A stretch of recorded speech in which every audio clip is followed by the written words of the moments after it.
That's where we start today. Let's bring in our senior economics reporter, Steve Liesman, for a recap, Steve, of the key headlines and takeaways, which appear to amount to Powell still sounding pretty hawkish, but the market maybe not necessarily believing him.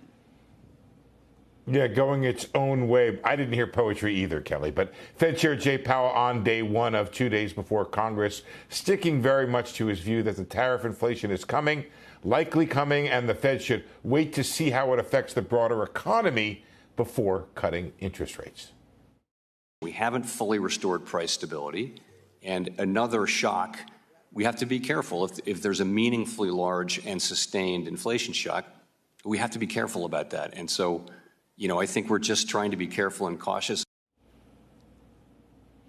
Powell said he expects tariff inflation to show up in June and July. Note those 2 months. That's a July report and an August report on inflation. But the Fed, he said, can adapt policy if that doesn't happen. He noted that most officials still have 2 rate cuts built in for the year, so suggesting that most think inflation will eventually be at a level that allows them to reduce interest rates. And that is precisely how Fed futures continue to trade. You can see they're 19% on July.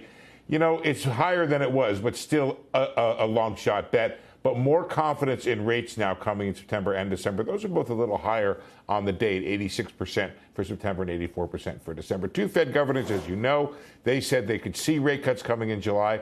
But several Fed officials joining Powell today, pushing back, saying the Fed should not be in a hurry to cut until it understands the impact of tariffs on inflation. Guys?